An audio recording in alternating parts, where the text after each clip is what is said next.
Guys, I'm Nivik, and today's Saturday, so today we study synths, and this is the synth that we're going to go through today.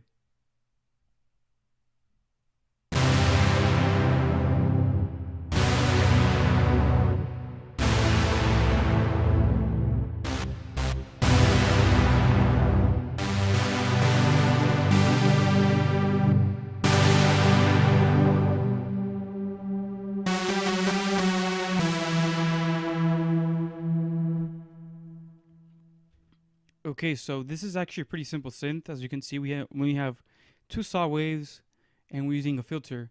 However, it's really important to know how to do these and why they work, because a lot of sound design is based on saw waves, and right here we have a pretty classic saw with a filter, which is used a lot in chords, for example, with trance.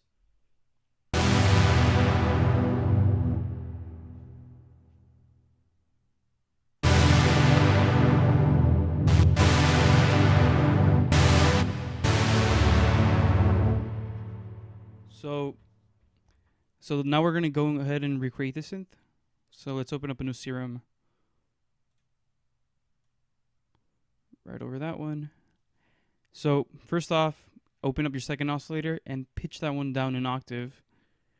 So we're gonna have, instead of just the and actually push that one down too much. Just there.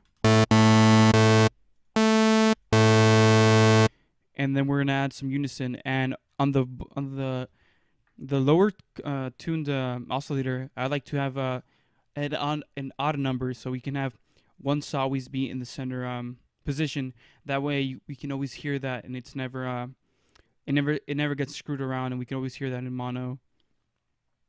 So we're gonna go ahead and push it up to 7. And over here we're allowed to have a little bit more air on the sound, because we have this one an octave higher, so we're gonna have 8. So that means that it's gonna be an even number, so there's not gonna be one saw specifically in the middle. So all these can be just floating around like so. And then we're gonna add a sub oscillator, and we're gonna tune it 1 octave down. And we're gonna make sure was it direct off? I don't know, we'll check at the end. But we're gonna filter it for now, even though, wait, it doesn't even matter, because the filter's not gonna go all the way down to there. And then now we're gonna go ahead and add a filter. So we're gonna place the cutoff quite low right here. But before that, let's add the others. And also, before I forget, we're gonna add a noise. So just simple. Just to add some more air to that.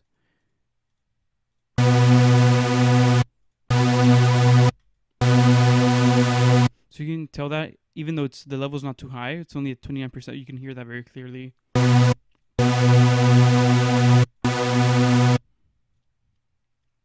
So now we're going to be pushing this down a little bit. And we're going to make sure that the noise is also activated.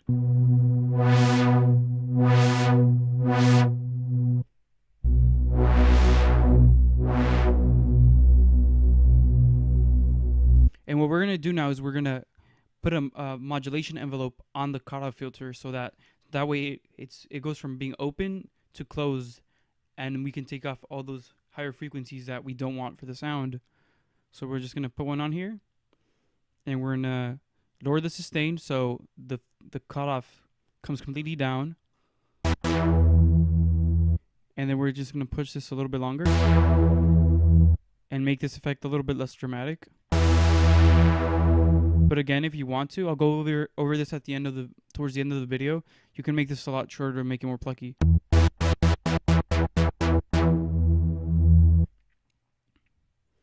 Okay, and then we're just gonna add a tiny bit of release. You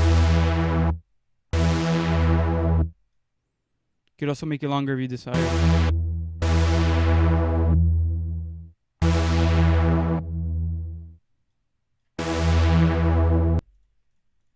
Okay, so now we have the basic idea of the sound down.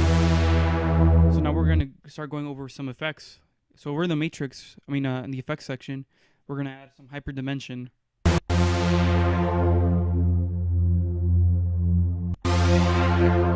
But we have to remember to take this unison off because it's a little bit too much sound. So we're gonna increase this. And even right there, I don't like how it sounds too much, so we're gonna push the mix down a little bit. So around right there. And then if you want to, you can add distortion if you're just gonna play a single note at a time for this type of lead.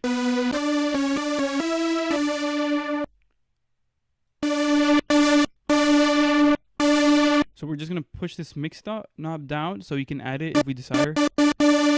Because the distortion doesn't sound too well when you play chords with it. So this is without. And this is with.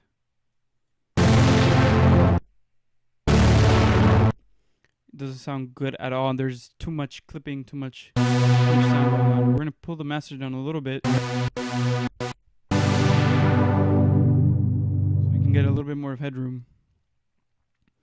And then we're gonna add an EQ to make the sound shimmer a little bit.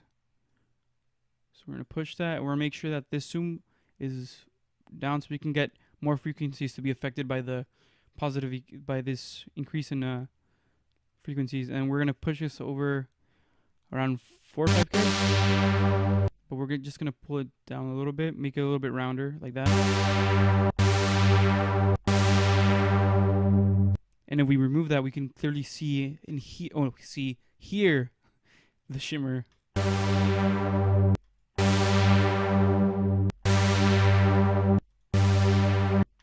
So we're gonna keep it like that, and then we're just gonna add a little bit of reverb so that the end is not too abrupt. And the reverb, I suggest you add it for here is just to have it saved in the patch, but I suggest you add it on a send bus inside your DAW.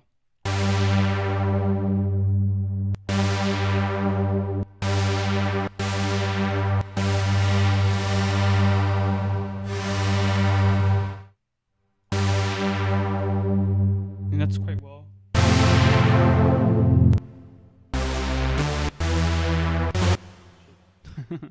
All right. So now to have these mods the way I have them over here, and the reason why I have them like that, it's so you can play with them live and whatnot. So we're gonna add this knob to the cutoff knob, and we're gonna name this cutoff. So now if we push this up,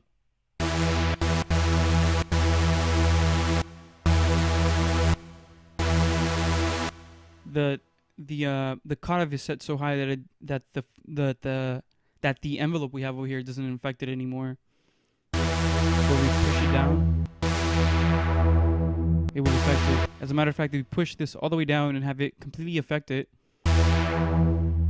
it will go completely down. And if we have it halfway,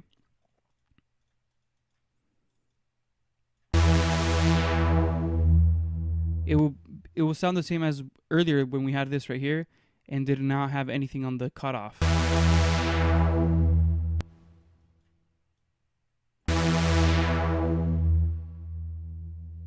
And right here we can actually see it and not just hear it, because we can Serum is very visual. So you can actually see this little blue dot right here. Excuse me. Move down.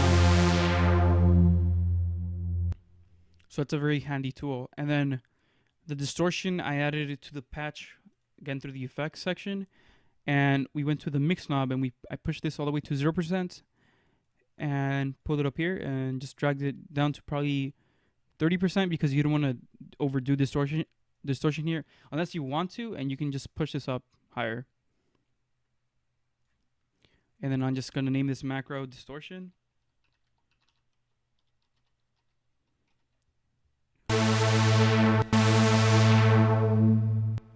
Okay, so now since I talked about this a little, and over here I don't have the I didn't add it on this patch. However, if we go to the envelope and we affect the decay, we can make it pluckier. So if we put this macro on the decay and pull the decay down, just rename this decay.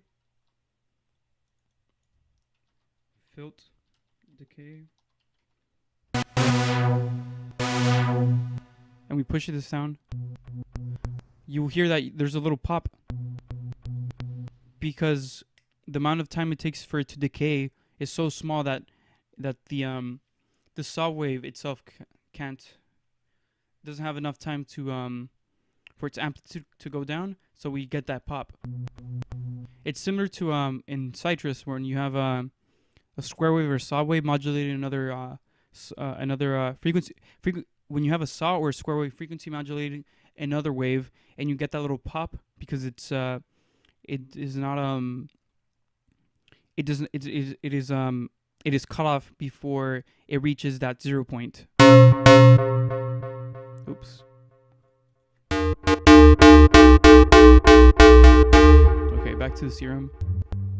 So we increase this decay.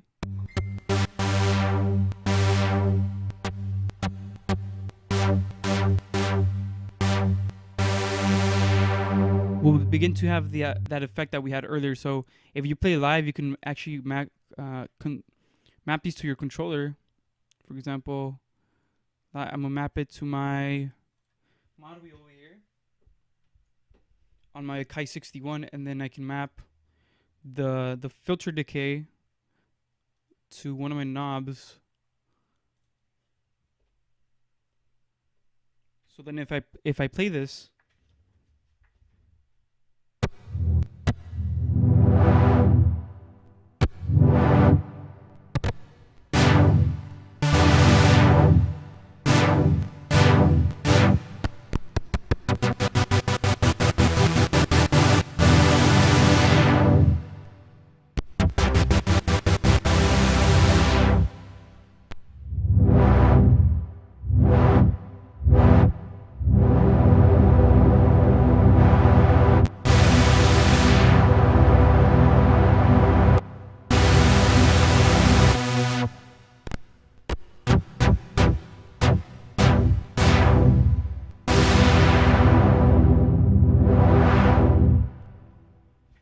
you can start to get some very musical and cool effects. So you can actually just, like you saw right there,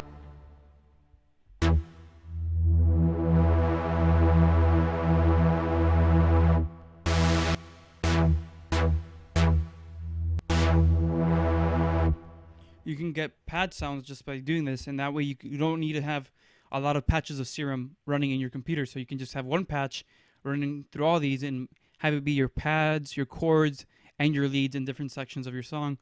So I hope this tutorial helped. If you like it, just give it a thumbs up and subscribe, because I'm going to keep uploading content like this more regularly.